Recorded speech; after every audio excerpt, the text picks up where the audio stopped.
Welcome to my YouTube channel. Please like and subscribe and turn on notification for latest update. दक्षिण भारत के जंगलों में बसे एक छोटे से गांव में संकरी धूल भरी गलियों में एक अंधेरे रहस्य की फुसफुसाहट गूंजती थी। गांव वाले शायद ही कभी इसके बारे में बात करते थे, लेकिन हर कोई काली देवी के मंदिर के बारे में जानता था, जो घने जंगलों में छिपा हुआ था। बहुत पहले मंदिर एक पूजा स्थल था, जहां भक्त भयंकर देवी का आशीर्वाद लेने आते थे। लेकिन यह एक ऐसी जगह के रूप में भी जाना जाता था जहां शक्तिशाली काले जादू के अनुष्ठान किए जाते थे, ऐसे अनुष्ठान जो मौत, निराशा और अकल्पनीय भय लाते थे। राघव, एक युवा शहरी लड़का, अपने गांव में व्याप्त पुराने अंधविश्वासों पर कभी विश्वास नहीं करता था। उनके पिता, एक नास्तिक और एक व्यवसायी, हमेशा उनसे कहा करते थे कि डर कमजोरों के लिए होता है। जब राघव अपनी बीमार दादी की देखभाल करने के लिए गांव वापस आया, तो उसने देखा कि कैसे गांव वाले अभी भी मंदिर से डरते थे, यहां तक कि उसकी ओर देखने से भी इनकार कर देते थे। एक शाम जब राघव जंगल में घूम रहा था, तो वह जंगल में दूर तक जाने वाले एक छोटे से रास्ते पर ठोकर खा गया। उत्सुकता से वह संकरी पगडंडी पर चल पड़ा, यह नहीं जानता था कि यह उसे कहाँ ले जाएगा। आखिरकार घने पेड़ खत्म हो गए और बीच में, समाशोधन के बीच में, भूला हुआ काली देवी मंदिर खड़ा था। मंदिर एक ढहता हुआ खंडहर था, जिसकी दीवारों पर घनी बेलें थीं और अजीबोगरीब प्रतीक उकेरे गए थे। क्षय के बावजूद इसके चारों ओर की हवा भारी थी, दमनकारी, मानो कोई अंधेरा अस्तित्व देख रहा हो। मंदिर प्रांगण के केंद्र में एक पत्थर की वेदी खड़ी थी जो काले, सूखे खून से सनी हुई थी।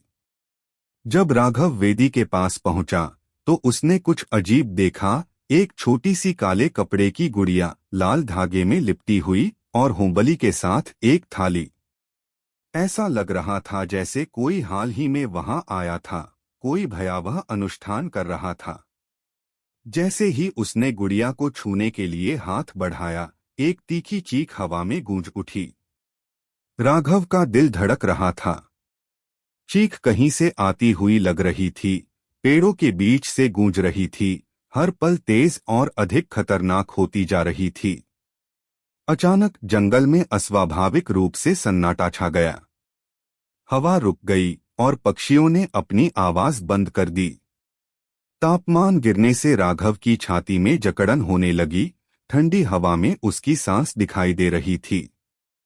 मंदिर की छाया से एक बूढ़ी औरत निकली, उसका शरीर झुका हुआ था और उसकी आंखें एक भयानक लाल रंग की चमक रही थीं। उसकी लंबी हड्डीदार उंगलियों ने एक फटी हुई शॉल को पकड़ रखा था और उसने एक ऐसी भाषा में चेतावनी दी जिसे वह समझ नहीं पाया। तुमने संतुलन बिगाड़ दिया है। तुम्हें यहां नहीं आना चाहिए था। राघव लड़खड़ाकर पीछे लौटा, लेकिन वह महिला पहले ही जा चुकी थी, एक प्रेत की तरह अंधेरे में गायब हो गई। भयभीत वह मुड़ा और गांव की ओर भागा, उसका दिमाग दौड़ रहा था। जब वह आखिरकार अपनी दादी के घर के दरवाजे से घुसा, तो वह उसका इंतजार कर रही थी। उसका कमजोर शरीर डर से कांप रहा था। क्या तुम मंदिर गए थे? उसने पूछा, उसकी आवाज कांप रही थी। राघव ने सांस फूलते हुए सिर हिलाया। उसकी दादी का चेहरा पीला पड़ गया और उसने आश्चर्यजनक ताकत के साथ उसका हाथ पकड़ लिया। तुमने खुद पर अभिशाप ला दिया है। काले जादू करने वालों की आत्माएं अभी भी वहां भटकती हैं। जब तक वे तुम्हें अपने कब्जे में नहीं ले लेती, उन्हें चैन नहीं मिलेगा। उस रात राघव सो नहीं सका। बिस्तर पर लेटे-लेटे उसने फुसफुसाहटें सुनी, धीमी, कर्कश आवाजें जो घर की दीवारों से रिश्ती हुई लग रही थीं। जब उसने खिड़की से बाहर देखा, तो उसका दिल रुक गया। बाहर चांदनी में खड़ी, काले कपड़े की गुड़िया थी जिसे उसने मंदिर में देखा था, अब बहुत बड़ी, टेढ़ी और विकृत हो गई थी। उसकी आंखें लाल चमक रही थीं। वह धीरे धीरे घर की ओर बढ़ने लगी। घबराए हुए राघव ने एक लालटेन पकड़ी और रात में भाग गया। मंदिर की ओर वापस जा रहा था। जो भी अभिशाप उसने दिया था उसे खत्म करने के लिए बेताब था। वह जंगल में जितना अंदर गया, डर की भावना उतनी ही मजबूत होती गई। वह महसूस कर सकता था कि कोई उसका पीछा कर रहा है। उसकी सांसें उसकी गर्दन पर ठंडी थीं। उसके कदम लगभग खामोश लेकिन असंभव रूप से तेज थे। जब वह फिर से मंदिर पहुंचा तो बूढ़ी औरत वहां थी, वेदी के पास इंतजार कर रही थी।